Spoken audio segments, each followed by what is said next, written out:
Friends, one and only Prabha. I am Prabha. நம்ம இன்னைக்கு அரிசி உடைச்ச கொழுக்கட்டை பண்ண போறோம். அரிசி உடைச்ச கொழுக்கட்டையை உப்புமா கொழுக்கட்டைன்னு சொல்ற வழக்கங்கள் உண்டு. நாங்க அரிசி உடைச்ச உப்புமா கொழுக்கட்டை சொல்றோம். வாங்க நம்ம எப்படி பண்ணலாம்ங்கறத கிச்சனுக்கு போகலாம். ஒரு இல்பச்சட்டி எடுத்துக்கோ. இந்த இல்பச்சட்டி நல்லா காஞ்ச உடனே அதில் எண்ணெயை விடலாம். அதாவது பொரிச்சு கொட்டுற எண்ணெய் விட்டுட்டு அதில் போட வேண்டியது கடுகு. இதெல்லாம் தான் அதனுடைய சாமான்கள். அரிசி உடைச்சது, பாசி பருப்பு உடைச்சது, தேங்காய், கடுகு, மிளகாப்பழம். இப்போ கடுகு போடணும். எண்ணெய் காஞ்சாச்சு. கடுகு வெடித்த உடனே நம்ம அடுத்தது போட வேண்டியது வர மிளகாயும். பச்சை மிளகா போடணும்னு ஆசைப்படுறேன், பச்சை மிளகா போடலாம். நான் வர மிளகா போட்டிருக்கேன். வர மிளகா செவந்த உடனே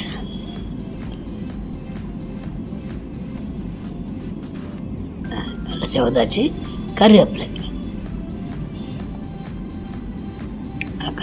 லேசாக ஒரு வதங்கணும், லேசாக ஒரு கிறிஸ்பு கிடைக்கும். அதுக்கு அடுத்து அதில் விட வேண்டிய தண்ணி 3லேருந்து 4 கிளாஸ் தண்ணி ஏற்கும். அது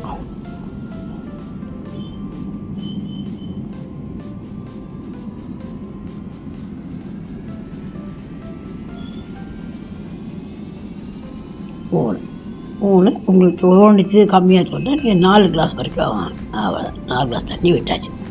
இப்போ அதில் போட வேண்டியது சால்ட்டு. தண்ணி நல்லா கொதிக்கணும். 1 ஸ்பூன் சால்ட்டு போடலாம்.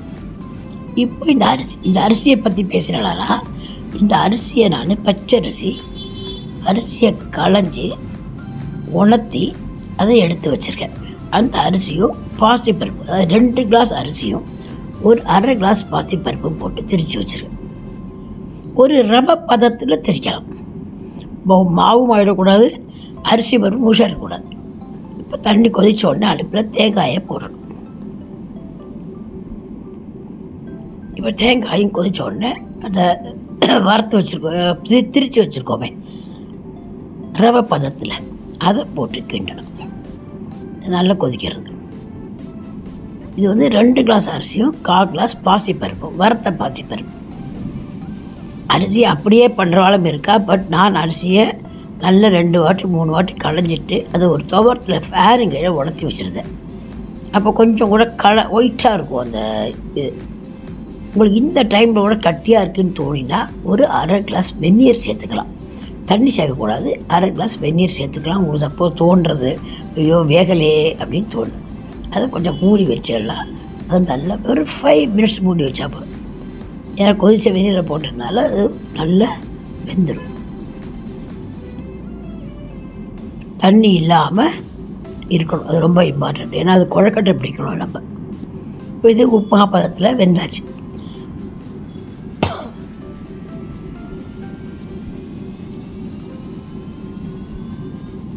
ஒரு கிண்டு கொஞ்சம் அரிசி 2 மினிட்ஸ் மூடி வச்சுருந்தேன். இப்போது அதை எடுத்து எப்போவுமே எதை செய்தாலும் உடனே அதை கண்டெய்னரில் மாற்றிடணும். இந்த இல்பச்சட்டி சூடுக்கு இந்த அரிசி உப்புமா உணர்ந்த மாதிரி ஆகிடும். எதை பண்ணினாலும் அதை கண்டெய்னரில் உடனே மாற்றி ஆகணும். அப்படியே வச்சு மூடி வச்சுட்டு எழுந்து போயிடலாம், அப்படியே கொண்டு சர்வ் பண்ணலாம், அப்படிலாம் செய்யக்கூடாது. இப்போ இல்பச்சட்டியில் தண்ணியை விட்டு தட்டு மூடி, நீங்கள் இட்லி தட்டுலேயும் பண்ணலாம். எண்ணெய் தடவி இதுலேயும் நான் எண்ணெய் தடவிருக்கேன். இதுலேயும் நல்ல மேல் பாகம் கூட எண்ணெய் தடவலாம். ஏன்னா மேலே கூட ஊற்றி வைப்போம். நம்ம நாட் ஓன்லி குழியில், அவுட் சைடில் எல்லா இடத்துலையும் தடவிருக்கும். குக்கிங் ஆயிலாக்கும். இப்போ நம்ம இதை என்ன செய்யறாங்கன்னா உருட்டி வச்சுடலாம். அது பிடி மாதிரி, நாட் உருண்டை, பிடி கொழுக்கட்டை, அது மாதிரி பிடி மாதிரி பிடிச்சு விட்டால் நல்ல ஒரு சைஸில் பிடிக்கலாம். கொழுக்கட்டையில் எத்தனையோ விதங்கள் இருக்குது. நம்ம புளியா சாதத்துக்கு ஒரு வெள்ளை கொழுக்கட்டை பண்ணுவோம், அதுவும் நான் போட்டிருக்கேன். அதுக்கப்புறம் பிடி கொழுக்கட்டை உப்பு கொழுக்கட்டையும் பண்ணுவோம், ஸ்வீட் கொழுக்கட்டை பண்ணுவோம். இது அரிசி உடைச்ச கொழுக்கட்டை.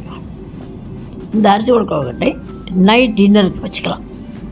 இன்னொரு கொழுக்கட்டை ஒன்று போட்டிருக்கேன், அது தண்ணியில் வெந்நீரில் போட்டு எடுக்கிற ஒரு கொழுக்கட்டை. தண்ணி கொழுக்கட்டைனோ நீர் கொழுக்கட்டைனோ சொல்லிக்கலாம். நீங்கள் அதை அந்த கொழுக்கட்டையும் போட்டுக்கலாம். அந்த கொழுக்கட்டை ரொம்ப டேஸ்ட்டாக இருக்கும். இதுக்கும் நம்ம தேங்காய் துவையல் தொட்டுக்கலாம், இல்லைன்னா தேங்காய் சட்னி, எது யாருக்கு பிடிக்குமோ அதை தொட்டலாம். அப்படி அதுக்கு துவையல் தான் நல்லாயிருக்கும். எது அந்த தண்ணி கொழுக்கட்டை போட்டிருக்கேனே அதுக்கு துவையல்.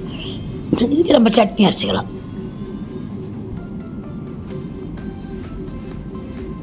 இதில் நிறைய பேருக்கு இதுக்கு மிளகாப்பொடி கூட பிடிக்கும்.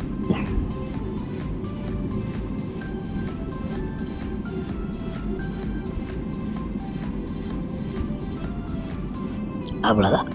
ஒரு 5 மினிட்ஸில் வெந்துடும். ஏன்னா ஏற்கனவே அது வெந்தது.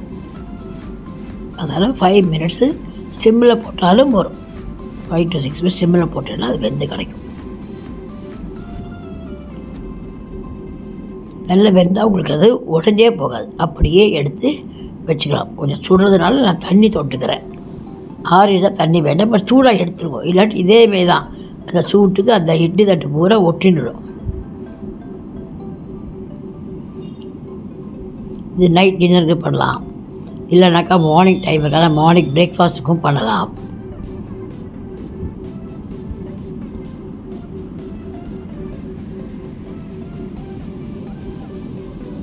அப்படியே சூடாக சர்வ் பண்ணி சாப்பிடலாம்.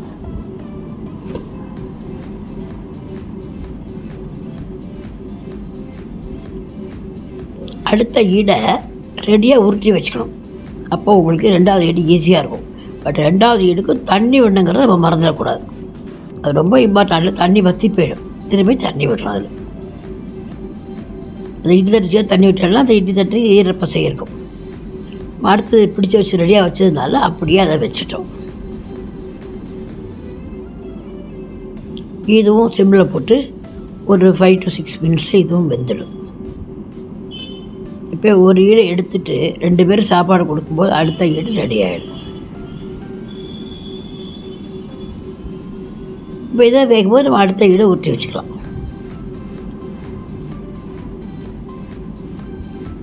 இந்த வீடியோ உங்களுக்கு பிடிச்சிருந்தா லைக் பண்ணுங்கள், சப்ஸ்கிரைப் பண்ணுங்கள், ஷேர் பண்ணுங்கள். தேங்க்யூ.